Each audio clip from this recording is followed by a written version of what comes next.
Hey there, welcome to Gonza Gardens. We recently installed a drip irrigation system for our metal raised beds. So in this video, we're going to show you how we did it if you were ever curious and wanted to do it yourself. Check it out.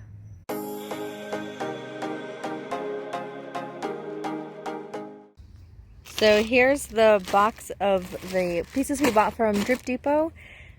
You can get this as a kit, or you can look at your layout and make a design.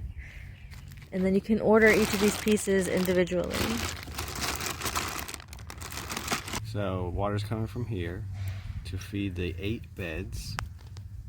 So I'm pretty much running a main line here and then teeing to each of the beds.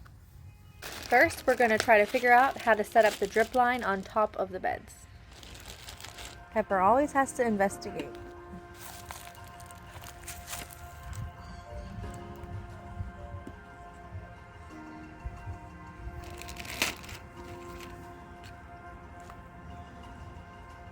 That's a lot of space. It is too much space. It was coming out the top. Yeah, but we said it would come into but look, it's like halfway into the bed already. Yeah, that's not gonna work.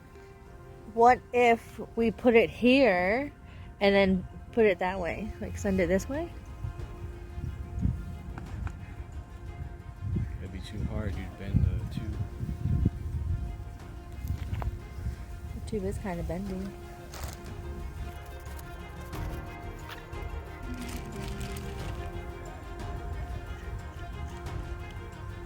So that's the end piece.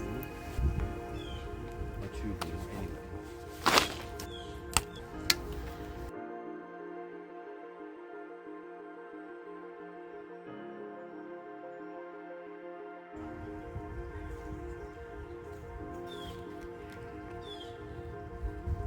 Alright, Permalock. Put the tube on.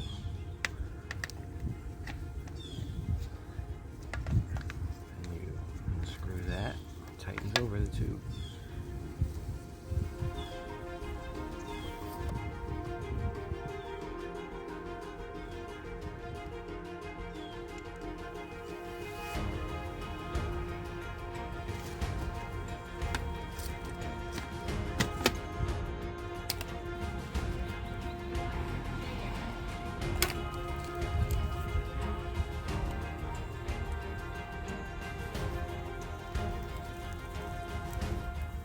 There are tubing clamps to secure this better to the bed, but they're for wood raised beds. We'll show you what we did for our metal raised bed later.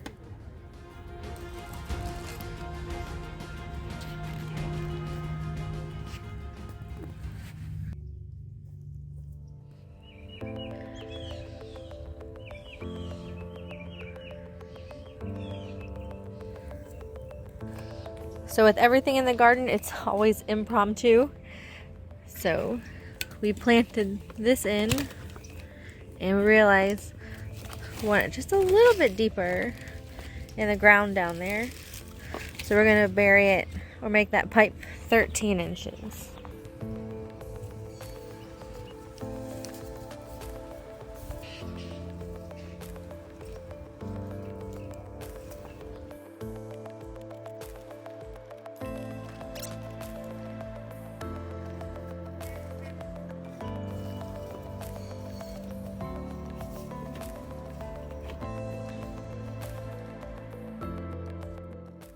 She's so great. She's always trying to find ways to help out in the garden.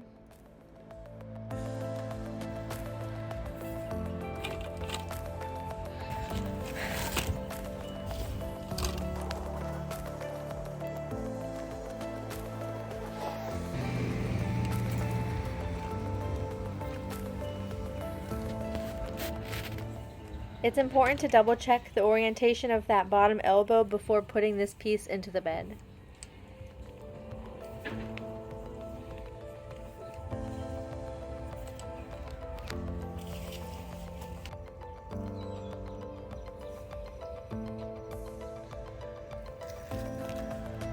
Okay. That's the main line, and then this is where it should be here. Okay.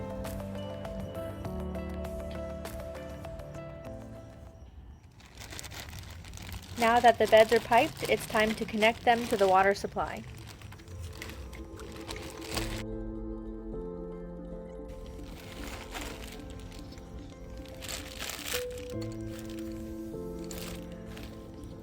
So we have a tight space up here, so that's why we opted to get this inline filter instead of the larger one. Take up less space. This white piece attached to the filter is a 25 psi pressure regulator. This is what's typically used with this poly tubing. Alright, so I'm just going to lay the connector pieces, elbows, and T's based on my schematic. T right there.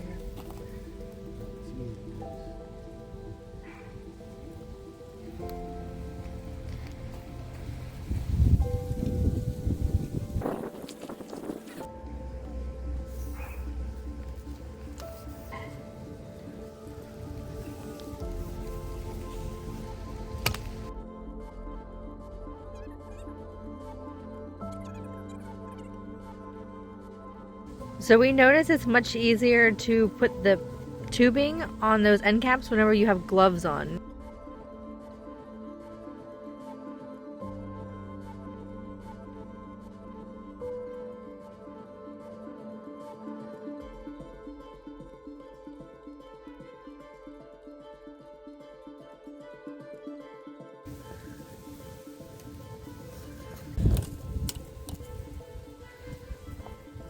Alright, so we notice it's easier. So attach it there first and then attach it out here.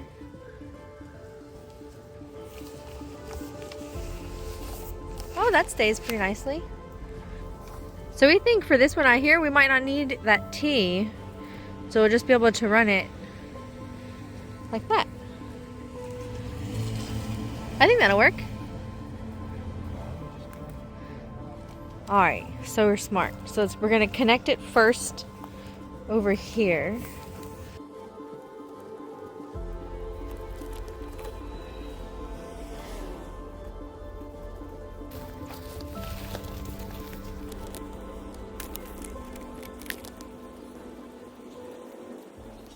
So the next is the T that's going to run past the mangoes. Okay. Over here. Okay.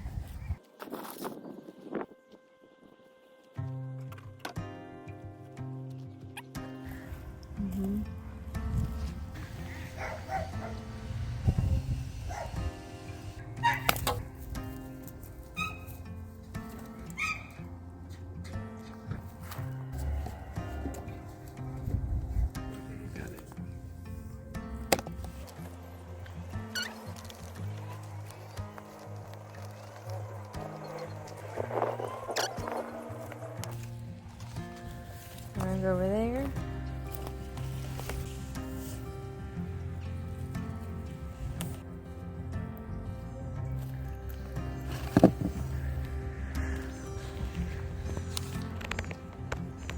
How's that? Now, T and a T. Okay.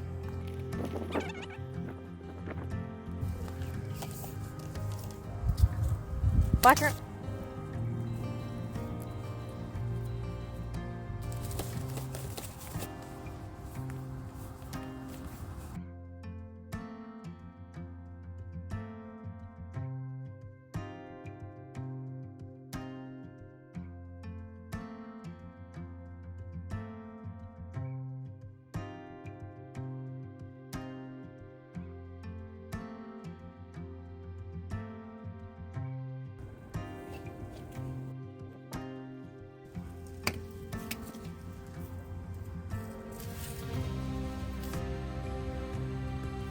So we're just going to move this back a little bit. We're going to use the natural curve of the pipe and just bring it back a little bit.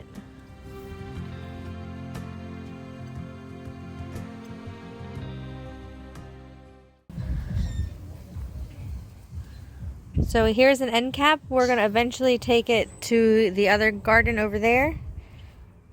But for now, we just want to make sure we can water this side. So we left that at T, so we can eventually go over there. But now we're just going to end it. Alright, so now we're going to go around and we're going to flush the system because as you saw there was like soil and stuff that got in the pipe. So we're going to remove all the end caps and flush it and make sure that everything works first.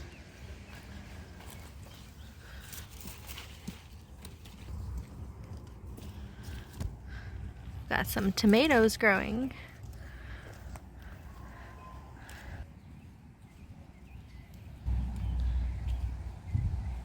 Alright, ready? Yep.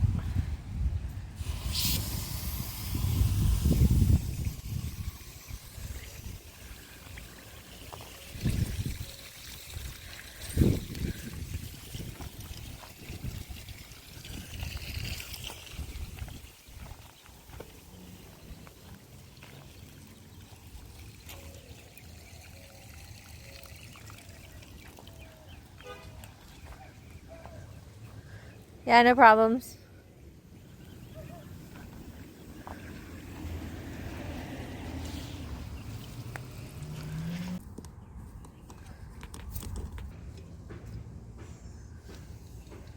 So we had to change the original design because the pipe under the driveway is going to come out from a different point. So what we learned from last time is you don't always need an elbow to connect directly to your bed. As long as you have enough give in your pipe, you can kind of move it around a little bit. So we're trying not to pinch the pipe up too closely by putting T's right next to the end point. So we got a little more wiggle room.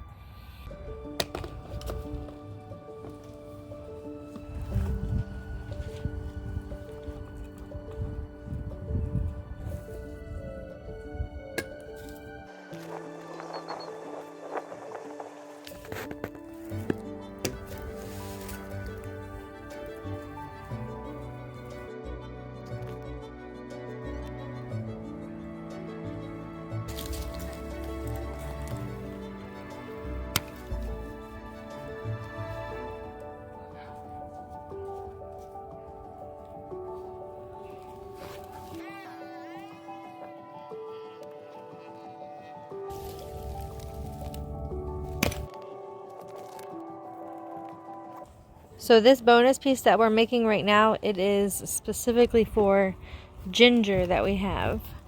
So at the end of here, we left it as a T, and then we're going to run it here, and then all along the fence is shampoo ginger. So we're just going to throw a drip line along the fence. So we need to figure out how to have it come up.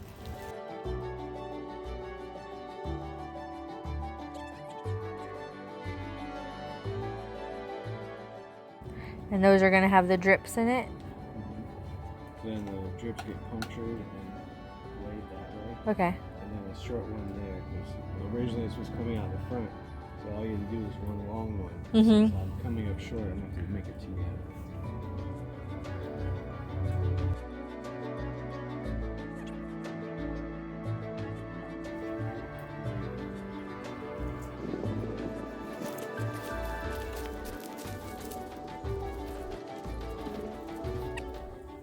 By this time, we got the pipe under the driveway.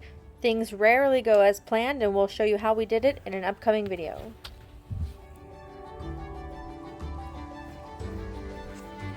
Perfect. We simply removed that temporary end cap and connected the tubing from under the driveway. Goes through that under here. Now that piece goes to that piece. And then we're done.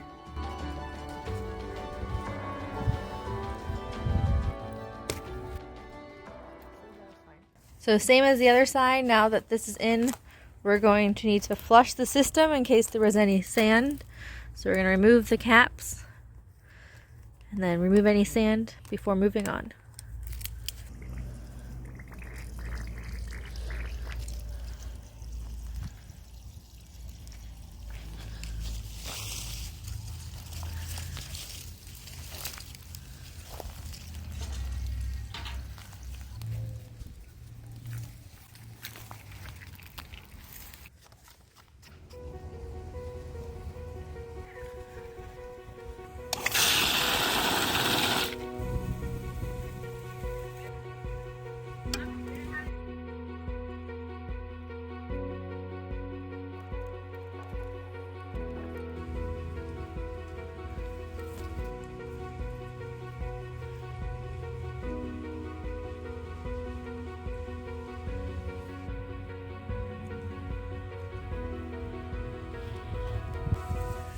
So as we're digging this up, this is why you want a mulch ground cover, because you can see all this mycelium in the mulch.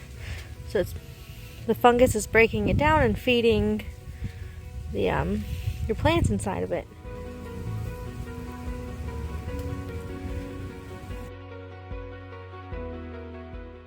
So first we're gonna have our timer. Don't know how to set that yet. And then we have our inline filter, and then we have a gauge that'll only allow 25 pounds out. That's like a regulator, and then it's gonna come out to a T, and it's gonna go all the way down to the first bed, and then we're gonna tee off here twice and go to 2 more beds. Then Pepper is gonna guide us down there.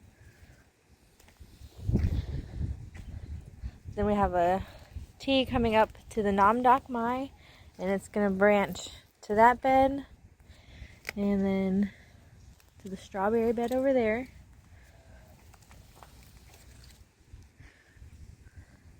So we only dug this about like an inch or so because we're about to get another order of mulch.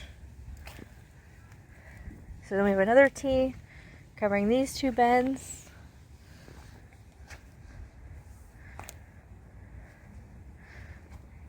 These are lima beans.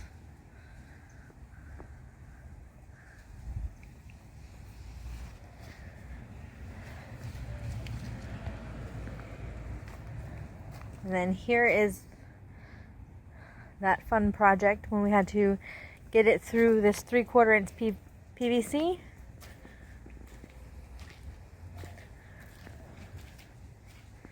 And then it was under there, put an elbow to bring it up and an elbow to run it to a T to go to that tomato and onion bed.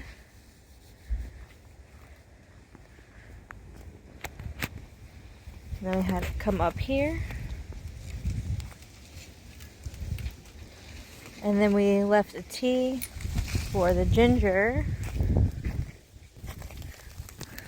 So that's gonna come up like that. And those will have drip lines for all of the ginger.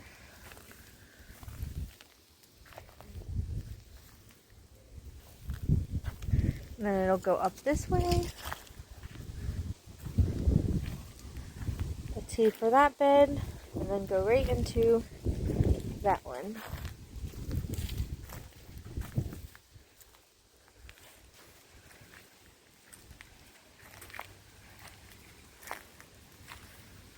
Alright, ready to bury it. So there's the tool, contoured for the pipe on a spring. So when you stab it, it'll poke a hole in it.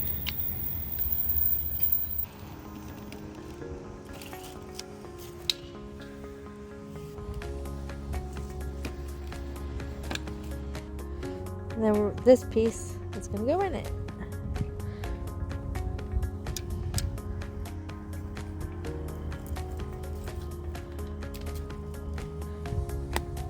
Yeah.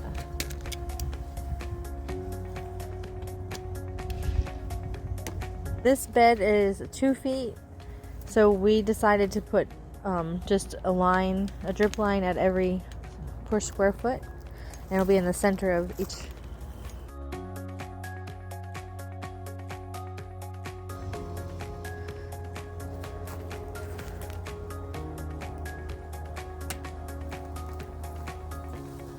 And then there are these that go at the end to clip it into the ground.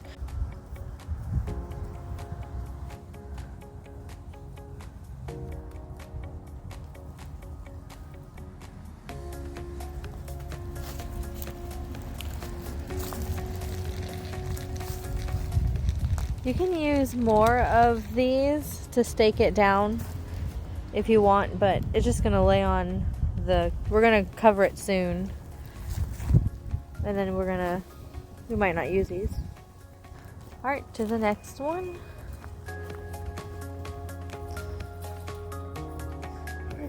That's about it, yeah. Need 2 of them.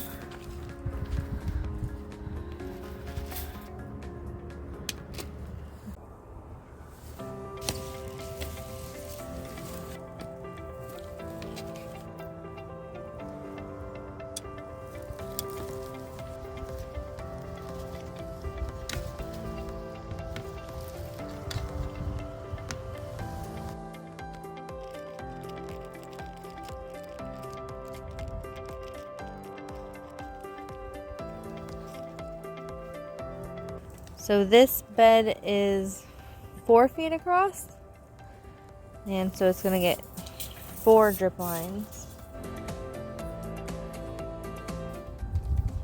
When you're cutting the tubes to length, you have to consider that they're not gonna always be perfect because of the drip line is every however many units that you have your line.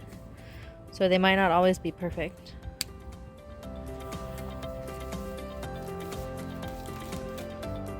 So that's what I'm talking about. So you have to go short. But if you go too short, you can't use that piece on the next use. That's why that neck is... Yeah, so you want to make sure that you leave a long enough piece on the opposite side of the drip.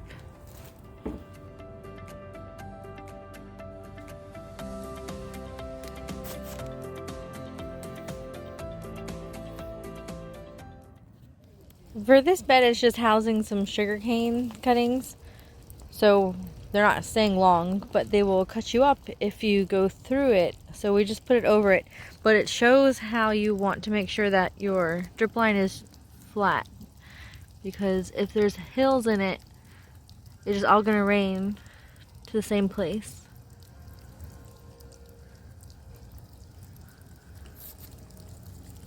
So this is run for about 10 minutes. We just wanted to see what 10 minutes of watering would look like for our scheduling. And you can see that this is definitely going to need some kind of ground cover. And we're going to definitely do that. We'll make a video on what we're using for the raised beds this year. And on the drip lines, you can see there's different spacings. This one is 6 inches. And then we also got drip line that has 12-inch spacings. But I definitely think that the 6 inch is better because the distance between them is a little bit far. And don't put your drip line close to the edge, because if you put the drip line too close to the edge, you're just going to water down the side. So I think that in the center of the square foot is the best. So that drip line will take care of that square foot, and this one will take care of this square foot. It's much easier to run this drip line, of course, whenever your beds are empty, because it was quite difficult to weave it all in under the tomatoes. Like, it would be ideally best if the bed were completely reset, but it's better to have any kind of water for these than no water at all. And we didn't want to rip them up yet. This poly tubing has a very rigid curve in it. There are clamps that you can buy. But they have a nail in it for a wood raised bed, but I didn't see any kind of clamp for a metal raised bed like these ones. So we decided we're just gonna get bamboo sticks and then put it here to kind of lock it in place, and then just cut it at the level down here. So that's a way that you can overcome the rigid structure by using bamboo. Alright, there you have it. Our garden is going to love having the new water supply. It was very dry the last 2 years. It was like hydrophobic. It was hard to get things to grow. But I'm sure now they're going to love it. You can even see how much it's been for like 2 weeks. They love it. So stay tuned for the next video when we show you how we got the line underneath the driveway. Thanks again so much for watching. See you in the next one. Bonus footage. If anyone was wondering what these were in the beds, these are mockingbird nests. They've been coming into the garden for years, but we have to prune back one of the bougainvillea trees to make room for growing fruit trees. So we had to pull those out. They'll make more nests when the trees grow back.